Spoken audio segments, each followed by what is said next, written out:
December 29th, 1938 should have been a day of Czech national mourning. Just on Christmas Day, the nation was shaken by tragic news. Writer and journalist Karel Čapek had died from complications related to pneumonia, but no grand farewell awaited the internationally renowned author. His criticism of Nazism had made him a hunted man in a country that, thanks to the betrayal of the Western powers, had recently become a puppet state of Hitler's Germany. Though thousands came to say goodbye at a church service, institutions like the National Theatre chose not to hang a black flag. The life of this giant of Czech and world literature thus came to an uncertain, uneasy close. And yet, perhaps because of that, it remains a life worth telling.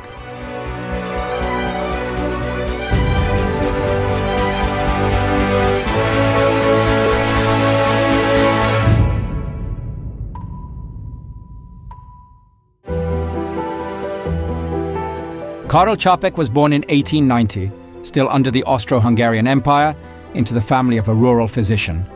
Not long after, he moved with his parents and older siblings, Helena and Josef, to a house in the town of Úpice.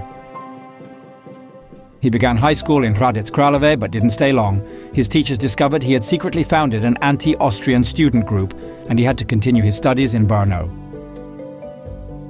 Later, he settled in Prague. While studying at the Faculty of Arts, he managed brief stints in Paris and Berlin, but he was far from a seasoned globetrotter. In fact, he was rather shy and reserved, especially when it came to matters of the heart.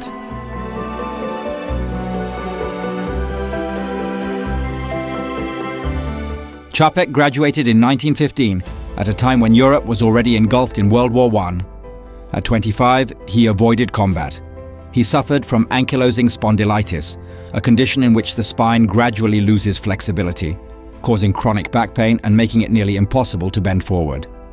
For a brief period, he worked as a tutor to the teenage son of the aristocratic Lažanský family, living with them at Čech Castle.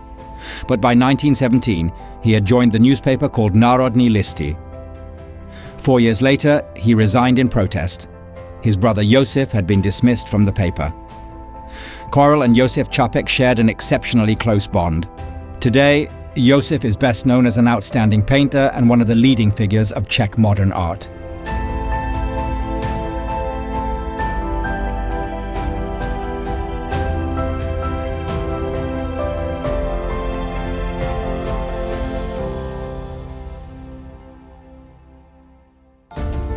In 1921, Karel Čapek joins the editorial staff of Lidové noviny, the newspaper where he will remain until the very end of his life. He's 31 years old, and things are going well.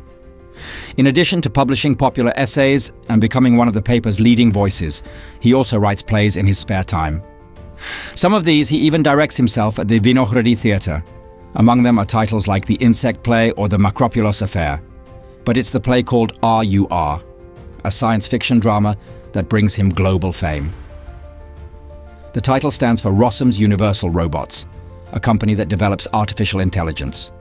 Čapek imagines a future in which robots, created by increasingly idle humans, break free from control and begin to fight and kill their creators. The word robot, coined by Karel and his brother Josef, will go on to enter nearly every language in the world.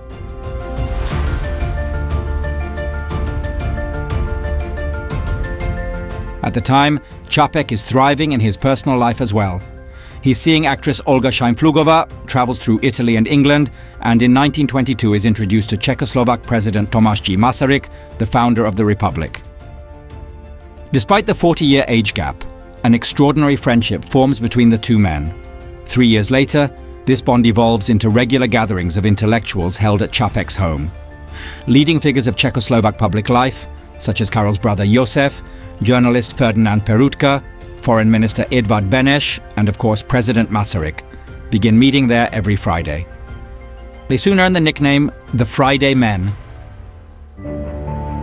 By the age of 35, Karel Čapek is already a respected writer, both at home and abroad.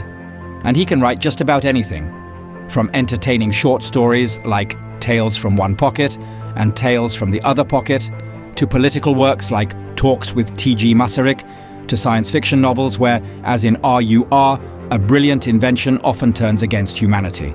In The Absolute at Large, it's a special engine that can run on any kind of matter. But its byproduct, an uncontrollable force called the Absolute, leads to global conflict. In Krakatit, the revolutionary invention is a powerful explosive.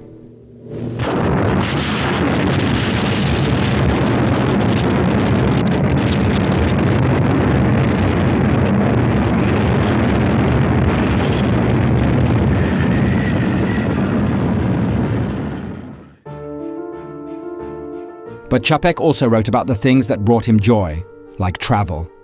He published travelogues from Italy, Britain, and later Spain. These were succeeded by Pictures from Holland and Journey to the North, to Denmark, Sweden, and Norway. He took that last trip with his new wife Olga, whom he finally married after more than 15 years together. Why the long wait? There were two reasons. First, Čapek's family didn't see the young actress as a suitable match. But more importantly, Karel hesitated to marry because of his illness. In the 1930s, however, his condition unexpectedly improved, and he decided to make his relationship with Olga official.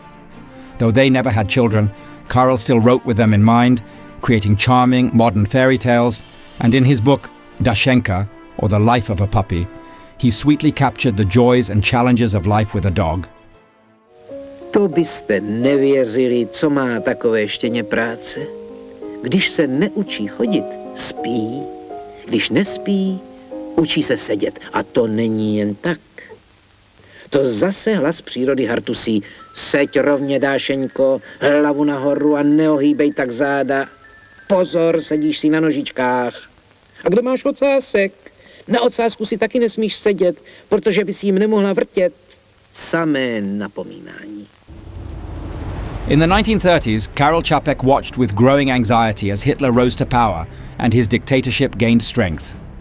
For fascists, many of whom could be found even in Czechoslovakia, Čapek became a prime enemy. In the years that followed, he received several offers to emigrate, but he refused every time. Instead of fleeing abroad, he sat down at his typewriter and kept writing, this time with an openly social and political message. Between 1935 and 1936, Čapek published his novel War with the Newts in serial form in Lidové noviny. In it, humanity exploits intelligent salamanders as cheap labor until they rebel, form their own state, appoint a leader, and begin demanding, much like Nazi politicians, more living space for their nation. Čapek followed this allegory of Nazism with another sharp critique of the Third Reich and Hitler himself, the play The White Plague. It's a chilling parable in which Čapek seems to foresee a near future where fanaticism and war madness crush all traces of humanity, solidarity and reason. The White Plague premiered at the National Theatre in 1937, and that same year it was adapted into a film. Člověče, vy věříte, že mír je lepší než válka.